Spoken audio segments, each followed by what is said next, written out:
70 রাকাত করে নফল নামাজ পড়ছে, 80 রাকাত 70 রাকাত, ইবাদত অনেক, ডেইলি কোরআন তেলাওয়াত করছে, কিন্তু ইমানের সমস্যা।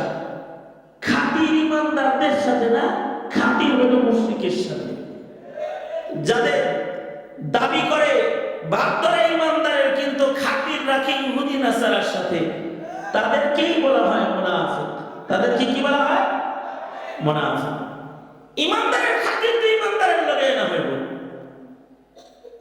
মসজিদে নববীতে ওই সকল ইমানদার যারা নবীর পিছনে নামাজ পড়ত, মসজিদে নববীতে ইবাদত করত, লম্বা পাগড়ি পরে ঘুরত, কিন্তু তাদের খাতির সাহাবীদের সাথে না।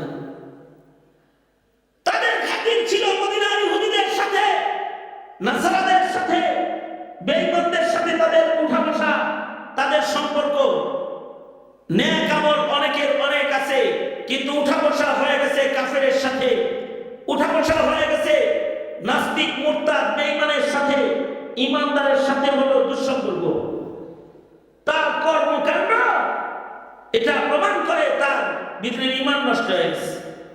যদি কারো ঈমান নষ্ট হয়ে যায়, কর্মকাণ্ডের কারণে যদি ঈমান নষ্ট হয়ে যায়, তখন তার নেকির কাজও তাকে কোনো উপকার করে না। এই ঈমানের এই সূক্ষ্ম বিষয় অথবা আমলের সূক্ষ্ম সূক্ষ্ম মাসাইল, এই সব বেশি সময় লাগবে না। মাত্র একটা চিল্লা 40টা দিন কেউ লাগাবে, তো তাবলীগের 6 উসুলের 1 নাম্বার হলো ঈমান। ঈমানের কথা শিখাবে, কালিমা শিখাবে, লা ইলাহা ইল্লাল্লাহর মর্ম বোঝাবে, লা ইলাহা ইল্লাল্লাহ কিভাবে রক্ষা করতে হয় এটা বোঝাবে, মুহাম্মাদুর রাসূলুল্লাহ কিভাবে হেফাজত করতে হয়, কিভাবে নবীর উপরে ঈমান রাখতে হয় এগুলো শিখাবে।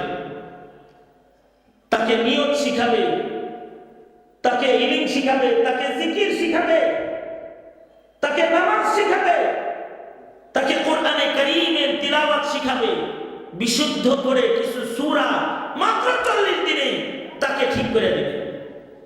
এই বিশ্বব্যাপী দাওয়াত ও তাবলীগের এই মিশন, এই মিশনটা হলো যারা ছোটবেলায় বক্তব্যে পড়েও তাদের ঈমান, তাদের আমলকে সহি করে নাই, বিশুদ্ধ করে নাই, ঠিক করে নাই, তাদের আমলগুলো ঠিক করার মিশন হলো দাওয়াত ও তাবলীগ।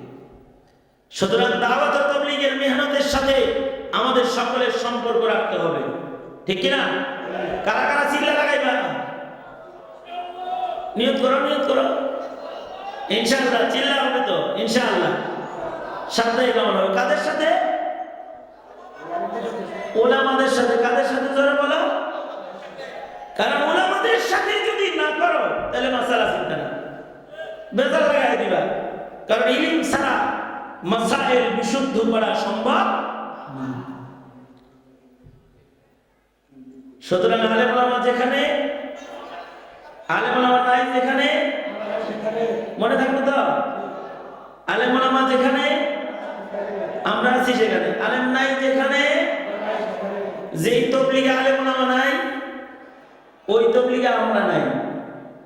যে খানকায় আলেম ওলামা নাই, ওই খানকায় কি ইসলাহি নফস আছে? না পাপাচার ঢুকে যায়, গান বাদ্য এগুলো ঢুকে যায়। খানকা নামে দুষ্ট কাজের আখড়া হয়ে যায়, ঠিক কিনা? ধরে আওয়াজ করে বলো। আছে না এমন অনেক খানকা যে পীর মুরিদি আত্মশুদ্ধির এলান দেয়। এলানটা হয়, ঘোষণাটা হয় যে আমরা আত্মশুদ্ধি করি, পীর মুরিদি করি, মানুষের হৃদয় ঠিক করি, মানুষের হৃদয় জানো দেই। এইটা করতে গিয়ে সবাই গোলের বাড়ি শোনায়, সবাই গান শোনায়, জারি গান শোনায়, বাদ্যযন্ত্রের আওয়াজ তাদেরকে শোনানে অভ্যস্ত বানায় ফেলায়। জিকির তো নাই, আল্লাহ পাওয়ার ফিকির তো নাই, বরঞ্চ আখিরাত থেকে গাফিল হয়ে যায়, আখিরাত থেকে বিমুখ হয়ে যায়। এই যে যারা আখিরাত থেকে বিমুখ হয়ে যায়, যেই সকল খানকায় গিয়ে, ওই খানকাগুলোর মূল সমস্যা হলো ওই খানকার সাথে উম্মতের আলেমদের সম্পর্ক নাই। গরু ছাগলের সম্পর্ক আছে, কিন্তু আলেম